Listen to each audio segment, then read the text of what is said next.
Hello दोस्तों, स्वागत है आपका हमारे यूट्यूब चैनल हानी वॉइस पर। मेरा नाम रानी है और मेरी उम्र 24 साल है। मैं पार्क में बैठी हुई थी। मैं जानती थी जो हरकत मैं कर रही थी वह मेरे परिवार के लिए बहुत ही गलत है, मगर मैं अपनी मोहब्बत के आगे बेबस हो चुकी थी। थोड़ी देर बाद ही मुझे सामने से मेरी मोहब्बत अर्जुन आता हुआ नज़र आया था। मैं तुरंत अपनी जगह से खड़ी हो गई थी। मेरा दिल बहुत ज़ोरों से धड़क रहा था। न जाने अर्जुन ने मुझे आज क्या बात करने के लिए यहाँ पर बुलाया था। मैं सुबह सुबह जब उठी तो अचानक ही मुझे अर्जुन की कॉल आने लगी थी। वह हमेशा ही रात के वक्त ही मुझे कॉल किया करता था। उस वक्त कॉल करने का मकसद मुझे बिल्कुल पता नहीं था। मैंने तुरंत ही कॉल रिसीव की और जो बात उसने कही वह सुनकर मैं बुरी तरह से घबरा गई थी। अर्जुन कहने लगा कि मुझे अभी अभी तुमसे मुलाकात करनी है, किसी भी तरह पार्क पहुँचो। जबकि मैं फ़ौरन बोली थी कि मेरे लिए ये मुमकिन नहीं है, घर पर पापा और भाई दोनों ही हैं, मैं कैसे घर से बाहर निकलूँगी। जबकि वह तुरंत बोला था, अगर मेरे जज्बात तुम्हारे लिए अहमियत रखते हो या फिर मैं तुम्हारे लिए ज़रूरी हो तो तुम दोपहर 2 बजे के वक्त मुझे पार्क में मिलना। उस वक्त कोई भी वहाँ पर नहीं होगा। मुझे तुमसे एक तफसील से मुलाकात करके बात करनी है। इसी वजह से मैं तुरंत अपनी मम्मी को बहाना लगा कर आई थी कि मैं अपनी दोस्त के घर जा रही हूँ। मम्मी ने मुझे बहुत रोकने की कोशिश की थी क्योंकि पापा घर पर मौजूद थे। मैं जाती तो वे ज़रूर मम्मी से सवाल जवाब करते कि रानी कहाँ गई है। वे जैसे ही पास आए तो मैं उसके गले लगने लगी थी। जब उसने मुझे हाथ के इशारे से रुकने को बोल दिया था, मेरा दिल ज़ोर ज़ोर से धड़कने लगा था। मुझे पहले ही उसकी फ़ोन कॉल से अंदाज़ा हो गया था कि बात कोई मामूली नहीं है। यकीनन इस बात के पीछे कोई बहुत ही बड़ी वजह छुपी है। जब वे इतनी घबराहट से मुझे मुलाकात के लिए बुला रहा था, वे मुझे देखते हुए बोला, बैठ जाओ। उसके लहजे में संजीदगी थी। मैं और ज़्यादा घबरा गई थी। वह मुझे देखते हुए बोला, मैं जानता हूँ रानी, तुम मुझसे बहुत ही प्यार करती हो, लेकिन मैं अब बेबस हो चुका हूँ। मैंने बहुत ही कोशिश की मगर मेरी मम्मी राज़ी नहीं हो रही है। मैं बिना भूमिका के बात करूँगा। मैंने कल रात अपनी मम्मी से तुम्हारे सिलसिले में बात की थी और उन्होंने मेरे सामने अपने आप को मारने की कोशिश की है। मैं सब कुछ बर्दाश्त कर सकता हूँ लेकिन अपनी माँ की जुदाई बर्दाश्त नहीं कर सकता। तुम मेरी ज़िंदगी में सिर्फ 2 साल पहले आई थी, लेकिन मैं अपनी माँ के साथ पूरे 26 साल से रह रहा हूँ। उन्होंने मुझे छोटे से बड़ा किया है, मुझे उंगली पकड़कर चलना सिखाया है। मेरे सिर पर उनके बहुत एहसानात हैं। मैं किसी कीमत पर भी उनके एहसान की भरपाई नहीं कर सकता। इसलिए मैं तुम्हारे आगे हाथ जोड़ता हूँ, मैं तुमसे शादी नहीं कर सकता। उसने जिस अंदाज में मुझे ये बात कही थी, मेरे कदमों तले से ज़मीन खिसक गई थी। मैं फटी फटी निगाहों से अर्जुन को देख रही थी कि वे क्या बोल रहा है। मैं एकदम बोली, तुम मेरे साथ ऐसा नहीं कर सकते। और जो तुमने मुझसे वादा किया था कि तुम अपनी मम्मी को राज़ी करोगे, मैंने तुम पर अपना सब कुछ लुटा दिया, अपना तन मन धन, मगर तुमने मुझे वे नहीं दिया जो मैं चाहती थी। मेरी आवाज़ काँप रही थी। ऐसा लग रहा था जैसे मेरे कदमों तले ज़मीन खिसक गई हो और आसमान मेरे सिर पर गिर गया हो। मैं जिस इंसान से दिल और जान से मोहब्बत करती थी, वे मेरे सामने खड़ा होकर मुझे बोल रहा था कि मेरी नज़र में अब तुम्हारी कोई अहमियत नहीं रही है क्योंकि मेरी माँ ने तुम्हें पसंद करने से इनकार कर दिया है। अचानक उसने मेरा हाथ पकड़ा और मुझे देखते हुए बोला, ये हमारी आखिरी मुलाकात है। मैं इसलिए तुमसे मिलने आया था ताकि तुम्हारे साथ बैठकर बात कर सकूं। तुम अपने आप को नुकसान मत पहुंचाओ। तुम्हारे मम्मी पापा तुम्हारी शादी करना चाहते हैं और जिस जगह करना चाहते हैं तुम चुपचाप कर लो, क्योंकि मैं अब तुम्हारे लिए कुछ नहीं कर सकता। उसका लहजा सख्त था। उसके लहजे में बिल्कुल भी नरमी नहीं थी। जबकि मेरी आंखों से आंसू बहने लगे थे, मैंने एक झटके में उससे अपना हाथ छुड़ाया और उसकी ओर देखते हुए बोली, तुमने मेरे साथ बिल्कुल अच्छा नहीं किया। तुमने 2 साल मेरी ज़िंदगी बर्बाद की है। मैं तुम्हें कभी भी माफ़ नहीं करूँगी। ये बोलकर मैं रोते हुए पार्क से घर आ गई थी। पार्क से घर जाने के बाद जो फ़ैसला मैंने तय किया था वे मैं ही जानती थी। मेरा दिल बहुत ही टेंशन में था। मैं घर आकर अपने कमरे में बैठकर खूब रोई थी। मैंने पूरा दिन कुछ नहीं खाया था। मेरी हालत बहुत ज़्यादा ख़राब हो चुकी थी। मेरी मम्मी बार बार मेरे पास आकर मुझसे पूछ रही थी कि मेरी लाडो को हुआ क्या है। आखिर ऐसी कौन सी बात बुरी लग गई है जो वे सुबह से कमरे से बाहर ही नहीं आई है, जबकि मैं अपनी माँ को कुछ बता ही नहीं पा रही थी कि मुझ पर कैसी मुसीबत गले पड़ चुकी है। वक्त धीरे धीरे गुजरता जा रहा था, मगर मेरा जख्म बिल्कुल भी भर नहीं रहा था। मैं बिल्कुल गुमसुम रहने लगी थी। मेरे पास कहने के लिए भी कुछ होता ही नहीं था। आज भी मामूली सा दिन था। मैं अपनी मम्मी के पास ही बैठी हुई थी। वे मुझे अब ज़्यादातर अपने साथ रखने लगी थी। यकीनन उन्हें मेरी तकलीफ़ का अंदाज़ा हो रहा था, इसलिए वे ज़्यादातर मुझे अकेला नहीं छोड़ती थी। अभी थोड़ी ही देर गुजरी थी जब अचानक हमारे घर के दरवाजे पर बैल हुई। मम्मी ने चौंक कर दरवाजे की ओर देखा। दोपहर का 1 बज रहा था। उस वक्त पापा और भाई नहीं आते थे, इसलिए मम्मी हैरान होकर बोली, इस वक्त कौन आ गया? तुम यहीं बैठो, मैं देखती हूँ। ये बोलकर वे दरवाजे की तरफ चली गई। मेरा दिल किया कि मैं कमरे के अंदर चली जाऊँ, लेकिन मैं मम्मी की बात नहीं टालती थी। उन्होंने मुझे पैदा किया था, वे मुझसे बहुत ही प्यार करती थी। थोड़ी देर बाद ही मम्मी के चहकने की आवाज़ आई, क्योंकि घर पर मेरे मामा आए थे और वह उन्हें अंदर लेकर आ रही थी। उनके चेहरे की मुस्कान हटने का नाम ही नहीं ले रही थी। मेरे मामा काफ़ी दिनों बाद आए थे। मैंने भी उन्हें खड़े होकर वेलकम किया था, जबकि उन्होंने मुझे अपने सीने से लगाकर कहा था, हमें पता ही नहीं चला हमारी लाडो की तबीयत ठीक नहीं है, बस हम अपनी बेटी के खातिर ही आपके घर आए हैं। मेरी मम्मी तुरंत ही उनके आगे पीछे हो गई थी और उनके लिए पानी लेकर आई थी। मेरी मामी भी मुझे प्यार कर रही थी, जबकि मैं हैरान थी कि इन लोगों को अचानक से क्या हो गया, उनमें इतनी मोहब्बत क्यों जाग रही है। मैं इन सब के पास ही बैठ गई थी। मामा कभी कभी ही हमारे घर पर आते थे, इसलिए हम उन्हें बहुत इज्जत देते थे। मेरे मामा मेरी मम्मी की ओर देखते हुए बोले थे, तुम्हारे पति कब तक आएंगे? मुझे बहुत ज़रूरी बात करनी है। मैं आज एक अहम काम से यहाँ पर आया हूँ। उनका लहजा बहुत ही संजीदगी था, जबकि मैंने हैरानी से उनकी ओर देखा और फिर सिर झटक लिया। मम्मी तुरंत ही पापा को कॉल करते हुए बोली, बस अभी आ जाएगी, आप यहाँ पर आ गए, मुझे बहुत ही खुशी हो रही है, और भाभी को भी साथ ले आए। मेरी माँ के लहजे में मिठास घुल गई थी। बहनों को भाई वैसे भी बहुत ही अजीज़ होते हैं। मम्मी ने तुरंत ही पापा को फ़ोन करके घर आने को कह दिया था और ख़ुद किचन में जाकर उनके लिए इंतज़ाम करने लगी थी। मामी मुझसे इधर उधर की बातें कर रही थी, जबकि मामी अपने मोबाइल में व्यस्त हो गए थे। थोड़ी देर बाद ही पापा और भाई दोनों आ गए थे।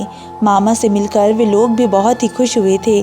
जब अचानक मामा ने पापा को देखकर बात करना शुरू कर दी, भाई साहब, मैं आज आपके पास बहुत ही उम्मीद से आया हूँ।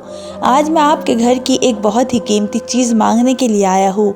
उनका अंदाज़ बहुत ही अजीब था। मैंने चौंक कर उनकी ओर देखा। उनकी बात का मतलब मैं बखूबी समझ गई थी। मेरा दिल ज़ोर ज़ोर से धड़कने लगा था। मेरी आंखों में नमी तैरने लगी थी। मैंने अर्जुन के अलावा कभी किसी के बारे में नहीं सोचा था। मैं दिल ही दिल में दुआ कर रही थी कि मामा अपने बेटे के लिए मुझे ना मांगे, मगर शायद आज मेरी दुआ कबूल नहीं होनी थी। मामा पापा को देखते हुए आगे बोले, हमने आपको अपने घर की बेटी दी थी, उसी हिसाब से आज हम आपकी बेटी मांगने के लिए आए हैं। मेरा बेटा करण मुझे अपनी भांजी के लिए अच्छा लगता है। मैंने सोचा है कि इन दोनों को एक कर दिया जाए, ताकि हमारा परिवार भी बढ़ जाए और आगे के रिश्ते भी संवर जाए। मामा की बात सुनकर मम्मी पापा तो खुशी से झूम उठे थे। यही हाल मेरे भाई का भी था, जबकि मुझे जैसे सांप सूंघ गया था। मैंने सख्ती से अपनी आंखें मीच ली थी। मेरा सिर झुका था। मेरे दिल बहुत ही घबरा रहा था। दिल किया कि मैं सब चीज़ें छोड़ छाड़ के कहीं दूर चली जाऊँ। जब इंसान का ब्रेकअप होता है तो उसकी तबीयत वैसे ही ख़राब रहती है, और अब मामा की बात सुनकर मुझे और ज़्यादा बेचैनी होने लगी थी। मम्मी तुरंत बोली, भाई साहब, इससे बढ़कर और क्या बात हो सकती है कि आप खुद मुझसे ये रिश्ता मांगने के लिए आए हैं। मुझे ये रिश्ता मंजूर है। मेरा भाई आया है। मैंने ना कभी अपने भाई का खाली हाथ लौटाया है और ना ही आज लौटाऊंगी। जबकि मामा ने पापा की ओर उम्मीद भरी निगाहों से देखा था और पापा ने भी यही शब्द दोहराए थे। दरअसल मम्मी पापा का पहले ही इरादा बन रहा था कि वे मामा से बात करें, मगर शर्म और लिहाज की वजह से वे कुछ नहीं बोल पाए थे। मगर आज मामा के मुंह से करण के बारे में सुनकर वे दोनों ही खुशी से झूम उठे थे। मामी तुरंत ही अपनी जगह से खड़ी हो गई और साथ लाई हुई मिठाई सबको खिलाने लगी थी। उन्होंने मेरे मुंह में भी मिठाई डाली और मुझे खूब प्यार किया। जबकि मैं बड़ों के सामने बिल्कुल खामोश थी। मैंने एक भी शब्द नहीं कहा था। मेरे लिए मेरे माँ बाप बहुत ही अधिक महत्वपूर्ण थे, मगर उन्होंने मेरे लिए कोई पसंद कर लिया था तो मैंने चुप रहने में ही भलाई समझी। मामा और मामी शाम तक हमारे घर से गए थे। उन्होंने अधिकतर बातें तय कर ही ली थी और जल्दी शादी की मांग रखी थी। पापा और मम्मी को भी कोई एतराज़ नहीं था। मेरी उम्र भी हो चुकी थी और मेरी तैयारियां भी लगभग पूरी थी, इसलिए मम्मी पापा चाहते थे कि मैं जल्द से जल्द अपने घर की हो जाऊं। लेकिन मेरी सोच कुछ और ही थी। मैं चाहती थी कि मेरी शादी अभी ना हो, क्योंकि मैं अभी उस दौर से गुजर रही थी जहां मुझे कुछ भी अच्छा नहीं लग रहा था। शाम के वक्त जब मामा हमारे घर से चले गए तो अचानक ही मम्मी ने मेरा हाथ पकड़ा और मुझे अपने पास बिठाकर कहा, मुझे तुमसे एक ज़रूरी बात करनी है। मैंने हल्के से सिर हिलाया और उनके पास ही बैठ गई। मुझे पता था कि मम्मी क्या कहने वाली है। अभी उन्होंने और कुछ कहा भी नहीं था कि पापा और भाई भी वहीं पर आकर बैठ गए। मेरा सिर शर्म से झुका था।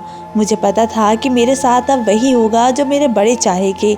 मेरी मम्मी ने मुझे देखकर कहा कि मैं जानती हूँ कि तुम मुझसे नाराज़ हो सकती हो।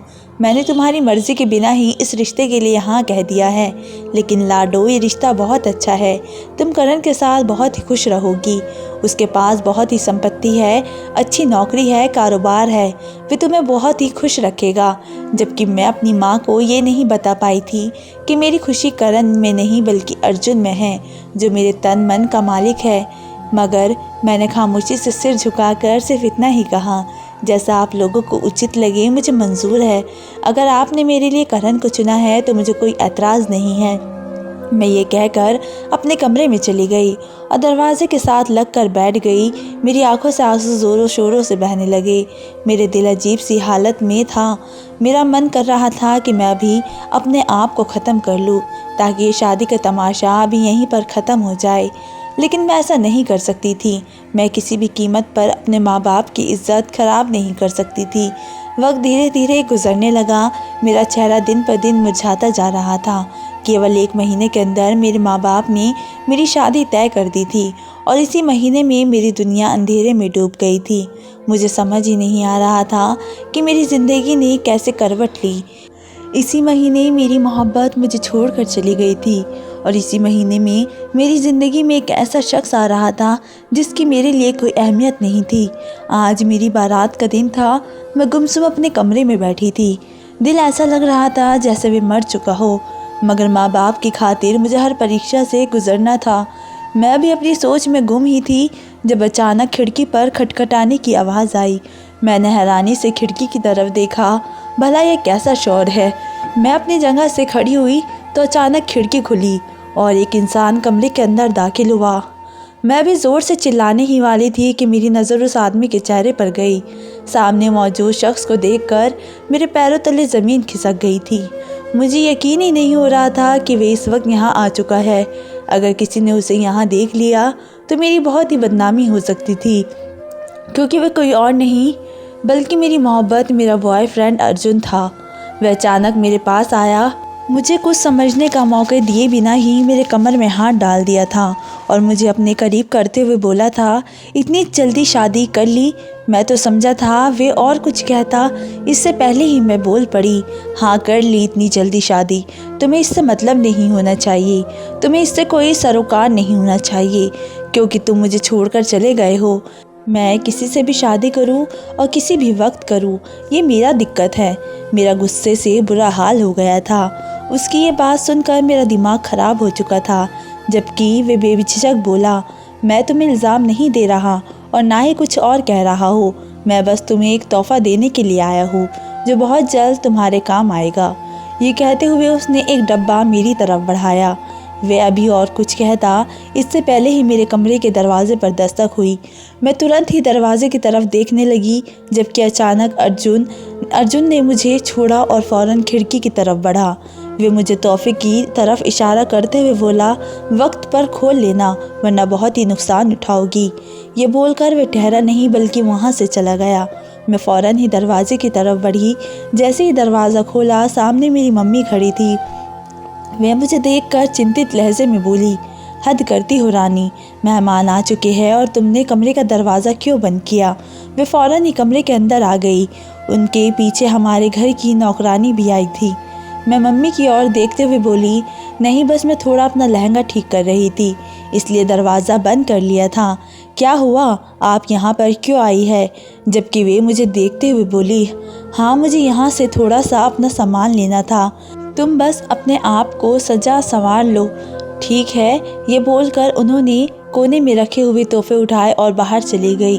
नौकरानी भी उनके पीछे जाती इससे पहले ही मैंने उसे रोका और एक तोहफा उसकी तरफ बढ़ाते हुए बोली, इसको स्टोर रूम में कोने में रख दो जाकर, और अगर इसके बारे में तुमने किसी को बताया तो मुझसे बुरा कोई नहीं होगा। वह नौकरानी फ़ौरन ही सिर हिलाकर चली गई। मेरा दिल बहुत ही ज़्यादा घबरा रहा था। सही वक्त पर अगर अर्जुन कमरे में नहीं आता और मैं लहंगा ठीक करने के लिए कमरे का दरवाज़ा बंद नहीं करती तो आज मेरी बहुत ही बदनामी हो जाती। मैं अपने माँ बाप की नज़रों में गिर जाती। मैंने फ़ौरन ऊपर वाले का शुक्रिया अदा किया और अपनी हालत को ठीक करने लगी। उसके आने की वजह से मैं इतनी ज़्यादा डर चुकी थी कि मेरा हाल बेहाल हो गया था। मेरी आंखों में अचानक से नमक सा पानी भरने लगा था। मैंने ऊपर वाले से दुआ की कि मैं अब कभी भी अर्जुन की शक्ल ना देखूं, मगर आज उसे देख लेने के बाद मेरे दिल में एक बार फिर उसके लिए खलबली मच गई थी। मेरे दिल से अचानक एक दुआ निकली थी, काश यही शख्स मेरा पति बन जाता तो कितना अच्छा होता। ये मेरी ज़िंदगी का सबसे खूबसूरत और मेरा पसंदीदा इंसान था, लेकिन शायद मेरे नसीब में उसका साथ नहीं था। इसी वजह से मैंने अपने आप को समझा लिया था। थोड़ी देर और गुजरी जब अचानक बारात आने का शोर मच गया। बाहर से ढोल की आवाज़ आ रही थी। मैं खामोशी से बैठ गई। मुझे पता था कि अब मेरी कोशिश नाकाम हो चुकी है। मैंने जितनी मोहब्बत करनी थी कर चुकी थी। अब मुझे समझौता करना है और अपने पति के साथ एक खुशहाल ज़िंदगी जीने का नाटक करना है।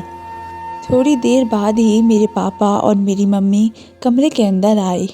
मेरे पापा ने मुझे अपने सीने से लगाया और मेरे माथे पर प्यार करते हुए बोले, मेरी लाडो अपना बहुत ख्याल रखना, तुम्हारा बाप अभी ज़िंदा है, कभी भी तुम्हें किसी चीज़ की परेशानी हो तो बेधड़क मुझसे कहना, मैं तुम्हारे लिए कोई अजनबी नहीं हूँ।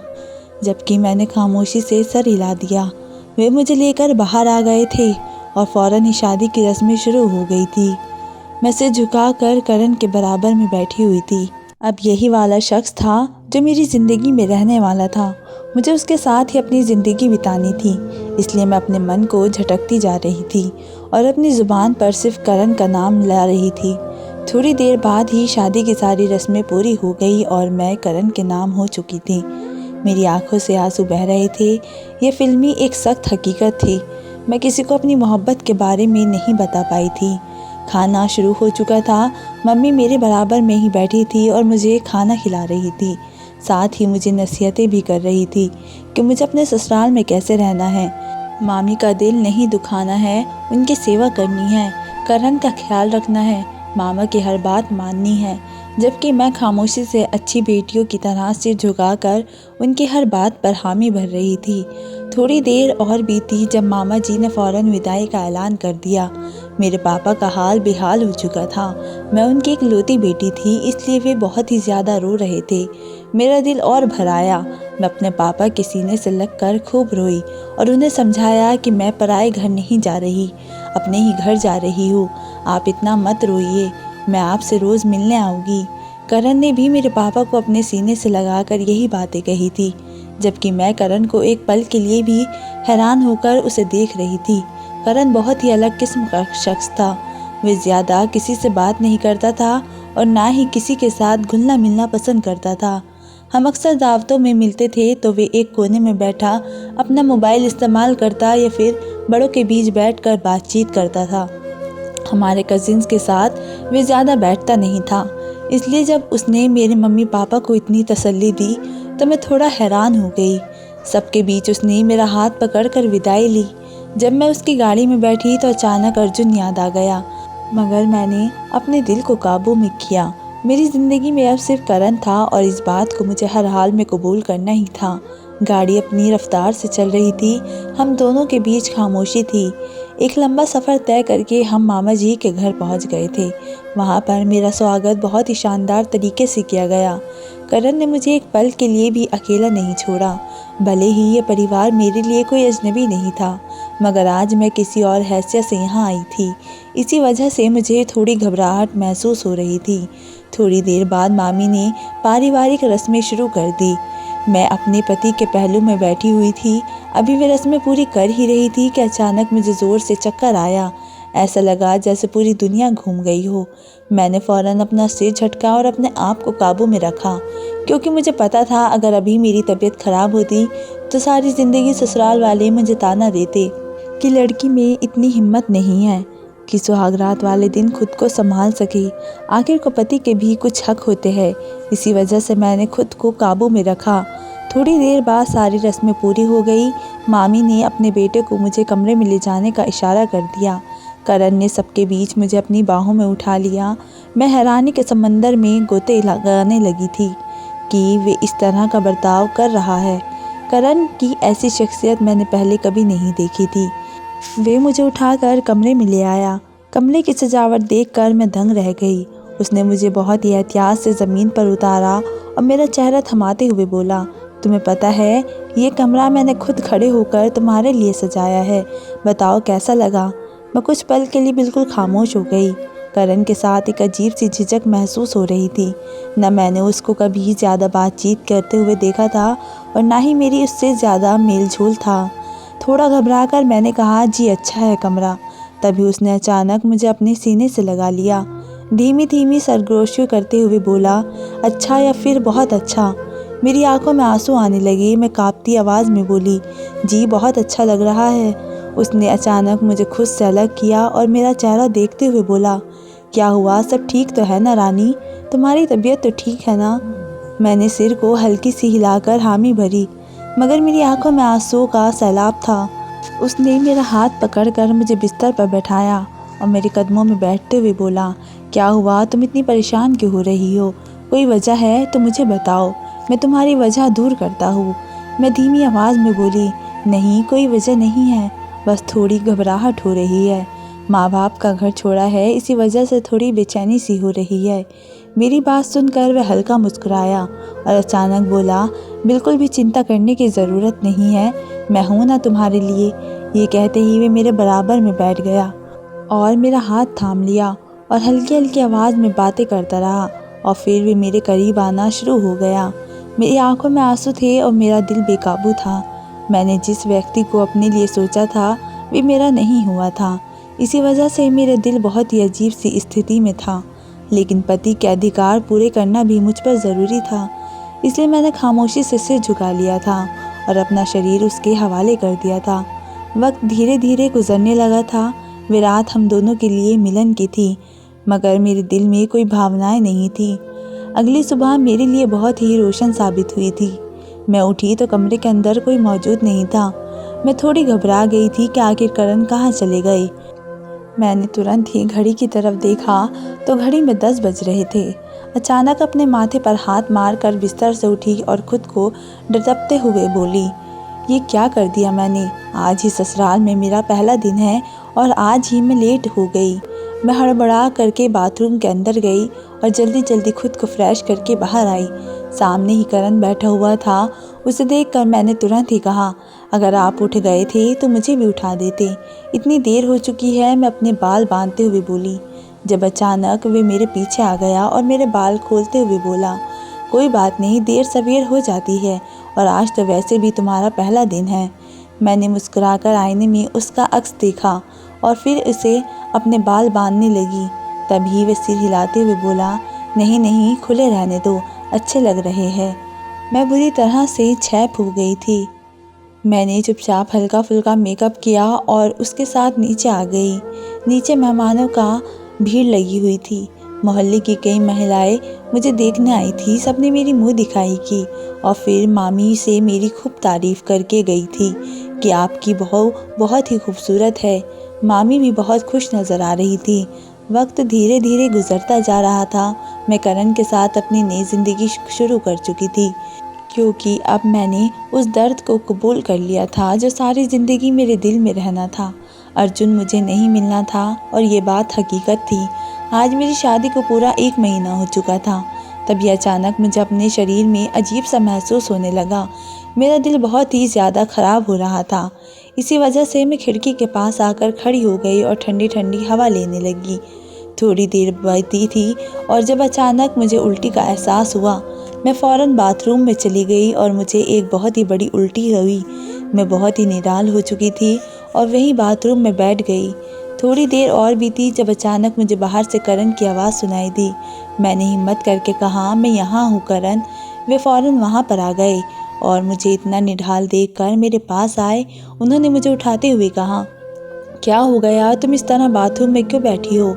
मैं बहुत धीमी आवाज़ में बोली, मुझे अपनी तबीयत बिल्कुल भी ठीक नहीं लग रही है, अजीब सी हालत हो रही है। उन्होंने तुरंत ही मुझे बाहों में उठाया और बाहर लाकर बिस्तर पर बिठाया। मेरी तरफ देखते हुए बोले, अगर अच्छा महसूस नहीं कर रही हो तो हम डॉक्टर के पास चल रहे हैं। मैं तुम्हें 2 दिन से नोट कर रहा हूँ कि तुम्हारी तबीयत बहुत ज़्यादा बेझिल हो रही है। मम्मी भी मुझे यही कह रही थी कि एक बार तुम्हारा डॉक्टर से चेकअप करवा दूँ। न जाने क्यों उन्हें खुशखबरी सी महसूस हो रही है। वे अचानक बोल उठे। मैं हैरान होकर करण को देखा कि इतनी जल्दी ऐसा कैसे हो सकता है, मगर मैं चुप रही। करण ने मुझे हिदायत दी थी कि मैं जल्दी से थोड़ा तैयार हो जाऊँ, फिर हम क्लिनिक के लिए निकलेंगे। वे ये कहकर बाहर चले गए। एक पल के लिए मेरा दिल डर सा गया था, मगर मैंने तुरंत ही खुद को समझाते हुए कहा, नहीं, ऐसा नहीं हो सकता। अभी तो शादी को सिर्फ 1 महीना हुआ है, इतनी जल्दी मैं खुशखबरी कैसे दे सकती हूँ? मगर मैंने चुप रहने में ही भलाई समझी और जल्दी से हल्का फुल्का मेकअप करके तैयार हो गई थी। हम दोनों पति पत्नी क्लिनिक के लिए निकल चुके थे।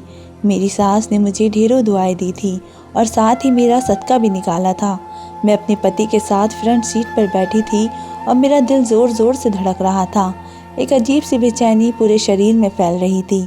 मेरा चेहरा लाल हो रहा था। मेरे पति अचानक मेरा हाथ पकड़कर बोले, अगर खुशखबरी हुई तो मैं पूरे जहान में मिठाई बांटूंगा। मुझे बच्चे का बहुत ही शौक है।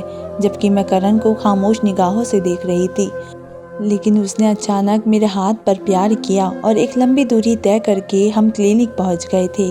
कुछ मरीजों के बाद हमारा नंबर भी आ गया। वे मुझे लेकर अंदर गए। डॉक्टर साहिबा ने करण को उठकर वेलकम किया। दरअसल करण और डॉक्टर साहिबा एक दूसरे को बहुत ही अच्छे दोस्त थे। उन्होंने मेरा चेकअप करना शुरू किया और फिर हैरानी से करण को देखते हुए बोली, वाह भाई, इतनी जल्दी कैसे हो गया? आप लोगों का बेबी तो पूरा 1 महीने का हो चुका है। मेरा दिल ऐसा लग रहा था जैसे धड़कना भूल गया हो। करण के चेहरे पर एक खास मुस्कान थी। वे सिर झुकाकर बोले, बस भगवान को जल्दी देना था, इसी वजह से हम जल्दी पेरेंट्स बन गए। क्यों रानी, मैंने सही कहा ना? मैं कुछ नहीं बोल रही थी, बस खामोशी से सिर हिलाकर खड़ी थी। अचानक डॉक्टर की आवाज़ मेरे कानों में गूंजी, क्या हुआ, आप खुश नहीं हैं? उसकी आवाज़ सुनकर मैंने तुरंत सिर उठाया और सिर को ना कराते हुए कहा, नहीं, ऐसी कोई बात नहीं है, बस थोड़ी घबराहट हो रही थी कि आगे के प्रोसेस क्या होंगे। डॉक्टर तुरंत बोली, आपको अपना बहुत ही ध्यान रखना पड़ेगा क्योंकि आपके शरीर में खून ना के बराबर है। आपकी हालत ऐसी नहीं है कि आप किसी भी प्रकार का तनाव लें, इसलिए बेफिक्र हो जाइए, ऊपर वाला आप पर रहमतें बरसाएगा। मेरे पति तुरंत उनसे बात करने लगे और आगे की प्रोसेस के बारे में पूछने लगे।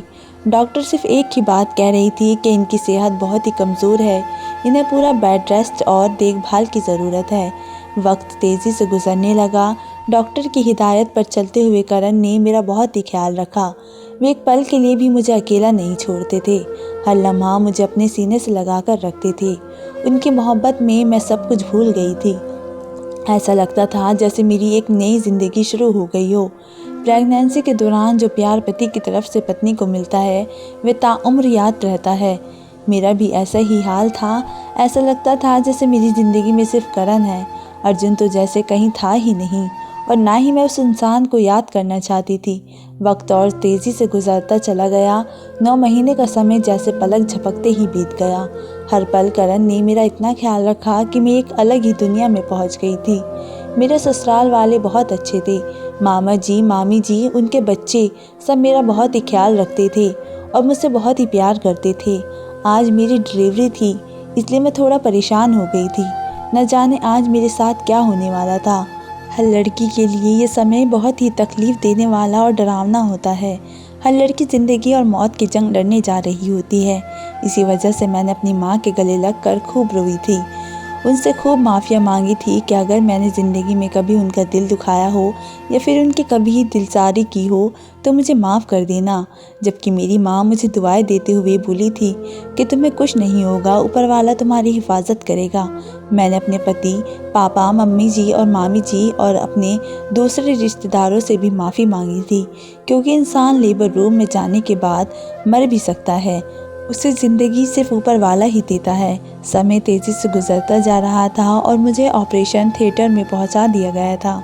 वहां पहुंचते ही डॉक्टरों ने मुझे बेहोश कर दिया था। कई घंटों बाद जब मुझे होश आया तो भगवान ने मुझे प्यारे से बेटे से नवाजा। हर कोई मेरे बच्चे को गोद में लेकर प्यार कर रहा था। जैसे ही मेरी आँख खुली मैंने चारों तरफ देखा, हर जगह लोग मौजूद थे। सामने ही करण मुझे मुस्कुरा कर देख रहे थे। वे तुरंत मेरे पास आए और मेरे माथे पर एक प्यार भरा किस दिया। उन्होंने मेरा बच्चा मेरी गोद में देते हुए मुझे अपने सीने से लगा लिया था और प्यार से बोले थे, मेरी जान, आज तुमने मुझे वो तोहफ़ा दिया है जिसका मैंने कभी सपना भी नहीं देखा था। अपनी औलाद को आज गोद में लेकर जो सुकून और राहत में महसूस कर रहा हूँ वो मैं अपने लफ्ज़ों में बयान नहीं कर सकता, और ये सिर्फ तुम्हारी वजह से हुआ है। मैं अब खुशी से मुस्कुराई और उनके सीने से लग गई। धीरे धीरे समय गुजरता जा रहा था। डिलीवरी के बाद मैं अपनी मम्मी के घर चली गई थी, क्योंकि एक लड़की के लिए ये समय बहुत ही मुश्किल होता है और इस समय माँ बाप सबसे ज़्यादा करीब हो तो लड़की को सुकून और राहत महसूस होती है।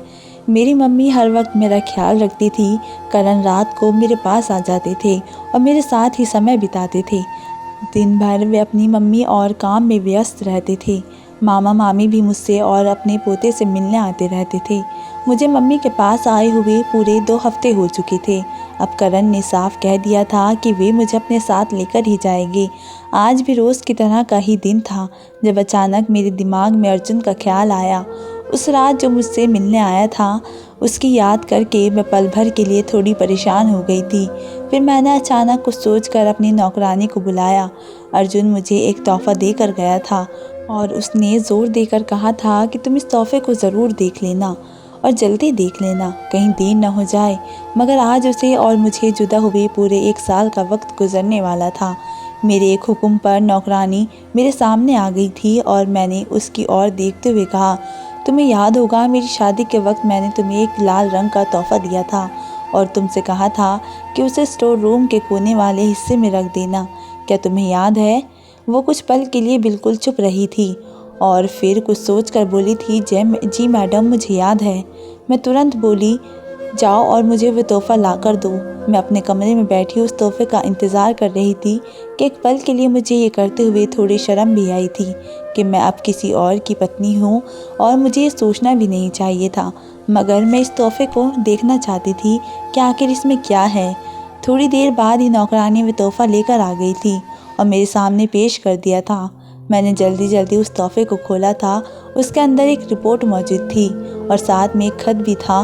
मैंने तुरंत ही उस रिपोर्ट को खोला था और जो खबर सामने थी उसे पढ़कर मेरे कदमों तले से ज़मीन खिसक गई थी। मैं फटी निगाहों से उस रिपोर्ट को देख रही थी और खुद से ही इनकार करते हुए बोल रही थी, नहीं, ऐसा नहीं हो सकता, ये झूठ है। ये कहते ही मैं अपनी जगह से उठी थी और अपना पर्स उठाया था और अपने बच्चे को गोद में लेकर बाहर की तरफ भागी थी। मेरी मम्मी मुझे पुकार रही थी, लेकिन मैंने उनकी तरफ ध्यान भी नहीं दिया था। मैं तुरंत ही डॉक्टर के पास पहुंची और वहां पहुंचते ही मैंने डीएनए टेस्ट की मांग की। डॉक्टरों ने मुझे हैरान होकर देखा था, मगर मेरी परेशानी को देखकर उन्होंने तुरंत ही डीएनए टेस्ट करना शुरू कर दिया था। और फिर जो खबर मुझे डॉक्टर साहिबा ने दी थी उसने मेरे होश उड़ा दिए थे। वे बच्चा मेरे पति का नहीं था, यानी वे बच्चा मेरे बॉयफ्रेंड का था जो मुझे छोड़कर चला गया था। मुझे वे रात याद आई थी जब मम्मी पापा एक रिश्तेदार की शादी में गए हुए थे। भाई भी अपने दोस्त के घर था। तभी पीछे से अर्जुन आया था और उसने मेरे साथ संबंध बनाए थे। यानी अर्जुन को पता चल चुका था कि मैं उसके बच्चे की माँ बनने वाली हूँ और इसी वजह से उसने मुझे छोड़ दिया था। मेरे दिल बहुत ही उदास हो गया था। मैं अपने बच्चे को लेकर वापस आ गई थी। मैंने सोच लिया था कि मैं करण को हर बात से आगाह कर दूंगी, क्योंकि अगर मैंने उनसे कुछ भी छुपाया तो ये बेवफाई होगी। शाम को जब करण मुझे लेने आए तो मैंने उन्हें हर बात बता दी थी, जबकि वे मेरी बात सुनकर धीमे से मुस्कुराए थे और मेरी तरफ देखते हुए बोले थे, तुम्हें परेशान होने की ज़रूरत नहीं है और ना ही ये सोचने की ज़रूरत है कि तुमने मेरे साथ बेवफाई की है।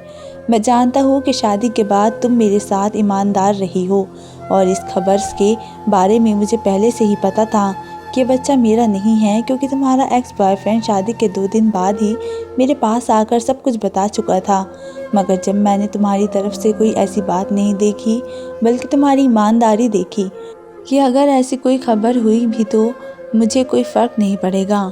मैं उनकी बात सुनकर खूब रोई थी और ऊपर वाले का बहुत ही शुक्रिया अदा किया था कि मेरी ज़िंदगी में अर्जुन जैसा इंसान नहीं आया था, क्योंकि वह इंसान नहीं बल्कि इंसानी रूप में हैवान था, जो मेरे वजूद से दूर होने के बावजूद भी मुझे तकलीफ़ पहुंचाना चाहता था।